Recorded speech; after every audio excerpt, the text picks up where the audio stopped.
100-ও বেশি মামলা, বারবার গ্রেফতার, তাই মানুষ তাকে বিশ্বাস করে, ভালোবাসে। এখন কথা হচ্ছে, কেন এই মানুষটাকে সবাই আলাদা চোখে দেখে? 86 দিনেরও বেশি ডিবি রিমান্ড। রাজনীতি মানে সেবা, রাজনীতি মানে মানুষকে বাঁচানো। যে লোকটা নিতান্তই সাহসী একজন মানুষ। সুপ্রিয় দর্শক মন্ডলী, কেমন আছেন আপনারা? স্বাগতম জানাচ্ছি আপনাদের কৈতর এন্টারটেইনমেন্টের নতুন একটি এপিসোডে। প্রিয় দর্শক, রাজনীতি মানে কি আসলে কি? ঝগড়া, আমার দল ভালো বা তোমার দল খারাপ?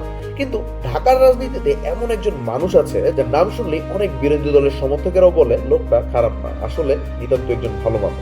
বন্ধুরা, আজকে আমরা কথা বলবো হাবিবুর রশিদ হাবিবকে নিয়ে। আর সবচেয়ে বড় প্রশ্ন হলো, কেন নিজের দলের বাইরের মানুষরাও তাকে সম্মান করে? বন্ধুরা, ভিডিওটা শুরু হওয়ার আগে আপনাদেরকে একটা কথা বলে দিচ্ছি, আমি এই নির্বাচনে কোনো দলের সাপোর্ট হয়ে কথা বলছি না। আমি বলছি এমন একজন নেতার কথা যাকে নিজের দলের বাইরের মানুষরাও সম্মান করে। হ্যাঁ বন্ধুরা, আপনারা ঠিকই শুনছেন। সে আসছে এবং যদি বলে হাবিব ভালো ছেলে, আমি বলবো তাই আপনারা আমার ভোট দিবেন, তা নাহলে ভোট দেওয়ার দরকার নাই। বন্ধুরা, হাবিবুর রশিদ হাবিব হঠাৎ করে উঠে আসা কোনো নেতা নয়। 1973 সালের 15 সেপ্টেম্বর সবুজবাগ থানার বাসাবো মাদারটেকে একটা সম্ভ্রান্ত মুসলিম পরিবারে সে জন্মগ্রহণ করে। 5 ভাই বোনের মধ্যে তিনি ছিলেন একজন। ছোটবেলা থেকেই তিনি সাধারণ পরিবারে বেড়ে ওঠে। ঢাকার ঐতিহ্যবাহী স্কুল মতিঝিল আইডিয়ালে সে পড়াশোনা করে। সেখান থেকে সে এসএসসি এবং সিটি কলেজ থেকে এসএসসি পাশ করেন আর জগন্নাথ বিশ্ববিদ্যালয় থেকে ব্যবস্থাপনায় স্নাতকোত্তর অর্জন করেন। মানে রাজনীতি করার আগে নিজেকে তৈরি করেছেন একজন প্রপার মানুষ হিসেবে। এখন কথা হচ্ছে, কেন এই মানুষটাকে সবাই আলাদা চোখে দেখে?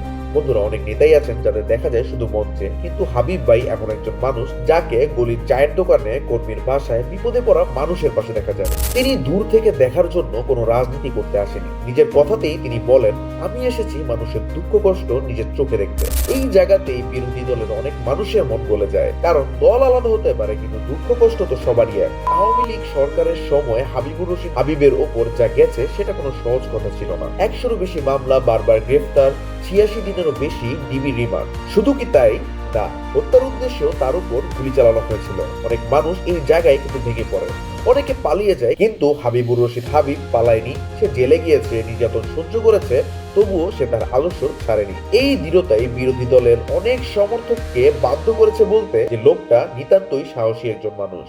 বন্ধুরা, এখানে সবচেয়ে ইন্টারেস্টিং বিষয়টি কি জানেন? এত নির্যাতনের পরেও হাবিবুর রশিদ হাবিব প্রতিহিংসার রাজনীতি করে না। সত্যি কথা বলতে তিনি নিজে মুসলিম ছিলেন, কিন্তু কখনো সে বলেনি ওদের দেখে নিব বা ওদের কোনো ক্ষতি করব। বরং তিনি বলেছেন, রাজনীতি মানে সেবা, রাজনীতি মানে মানুষকে বাঁচানো। এই জায়গাতেই অনেক বিরোধী দলের মানুষ বলে, আমাদের নেতা হলে হয়তো এমনটা হতো না। 3 দশকেরও বেশি সময় ধরে রাজনীতিতে থেকেও হাবিবুর রশিদের হাবিবের নামে কোনো দুর্নীতির অভিযোগ নেই। ক্যান ইউ ইমাজিন এমন একজন নেতা যার নামে কোনো দুর্নীতির অভিযোগ নেই? আমাদের এখানে যারা আছে বেশিরভাগই মজলুম। আমি শতাধিক মামলা আসামি ছিলাম, 7বার কারাগারে গেছি, 8 বছর সাজা হয়ে গেছি, 86 দিনের রিমান্ডে ছিলাম।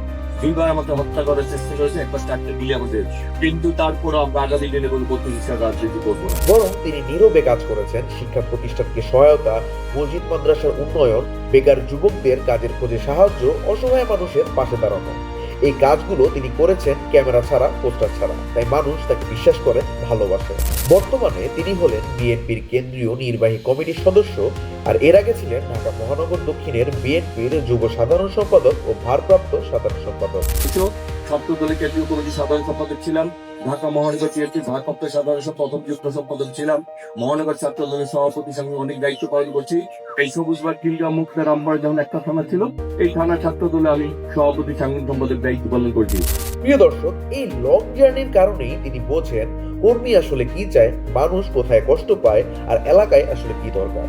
এই অভিজ্ঞতাই তাকে বানিয়েছেন একজন পূর্ণাঙ্গ নেতা। হাবিবুর রশিদ হাবিব বিশ্বাস করেন, ঢাকা নয় শুধু ভোটারদের এলাকা নয়, এটা মানুষদের ঘর। তার পরিকল্পনায় আছে শিক্ষা ও স্বাস্থ্যসেবা, যুব কর্মসংস্থান কেন্দ্র, নারী ও শিশু নিরাপত্তা, পানি, গ্যাস ও স্যানিটেশন সমস্যার সমাধান, কিশোর গ্যাং ও মাদক দমন। মূলত এই কারণেই নিজের দলের কর্মী তো বটেই, তার সাথে বিরোধী দলের সমর্থকরাও তাকে ভালোবাসে। তো দর্শক মন্ডলী, আপনারা কি মনে করেন, রাজনীতিতে এমন একজন মানুষ কি থাকা দরকার? কমেন্টে লিখুন, ভিডিওটা শেয়ার করুন আর সাবস্ক্রাইব করুন আমাদের চ্যানেল কৈতর এন্টারটেইনমেন্টকে। দেখা হচ্ছে পরবর্তী নতুন কোনো ভিডিওতে। Till then, good bye, tata.